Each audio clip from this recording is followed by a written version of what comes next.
Hi అండి, నమస్తే. మీ అందరికీ మా యూట్యూబ్ తరఫున వలి వ్లాగ్స్ తరఫున మహాశివరాత్రి శుభాకాంక్షలు. ఒకరోజు డిలే అయిందండి, ఏమనుకోవద్దు, సారీ. కానీ ఈ క్షేత్రం వచ్చేసి శ్రీ కోటిలింగ హరహర మహాక్షేత్రం అండి.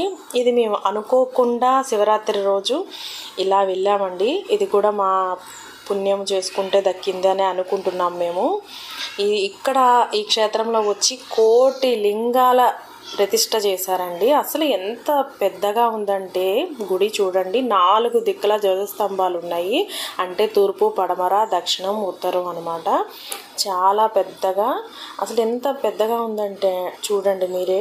గుడి ఎంత హాయిగా ఉందంటే ఇక్కడ వచ్చి శ్రీ కామాక్షి అమ్మవారు కూడా కొలువై ఉన్నారండి. అమ్మవారిది కూడా చిన్న టెంపుల్ ఉన్నది. ఇదిగోండి, ఇది అంతా మన టికెట్ టోకెన్. ఇదిగోండి, అమ్మవారిని దర్శించుకున్నాము మేము, అలాగే చూసామన్నమాట. చాలా అంటే చాలా బాగుంది. ఇదిగోండి పెద్ద నందీశ్వరుడు. మా వారు ఏదో చెవులో చెప్తున్నారు, నాయన శివయ్య దాకా చేర్చు మా వారి కోరికలు.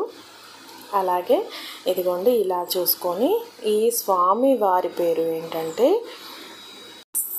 శ్రీ పంచముఖ అమృత లింగేశ్వర స్వామివారి పేరు అదనమాట. ఇక తీరా చూస్తే స్వామివారు ఎలా ఉన్నారంటే లింగం చుట్టూతా, శివలింగం చుట్టూతా 5 ముఖాలు ఉన్నాయన్నమాట. అందుకని బహుశా ఆ పేరు వచ్చి ఉంటుంది స్వామివారికి. ఇదిగోండి గుడి ప్రాంగణం మొత్తం ఇలాగా లింగాలతో ఇలా ఉన్నాయన్నమాట. మొత్తం గుడి చుట్టూతా ఇలాగే ఉన్నాయి. అవి మొత్తం బహుశా కోటి లింగాలు అయి ఉంటాయండి.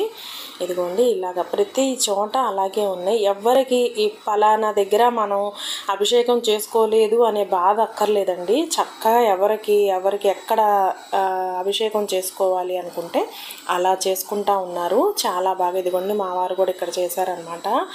అది ఈ గుడి చుట్టూతా మొత్తం ఆ స్వామివారే ఉన్నారు. చాలా పెద్దదండి టెంపుల్. ఒక్కసారి మీకు చూడాలి అనిపిస్తే చూడండి. ఇది జగ్గపేట దగ్గరలో ఉందండి. ఇది వచ్చే రూట్లో కేసీపీ సిమెంట్ వాళ్ళది కూడా తగులుతుంది.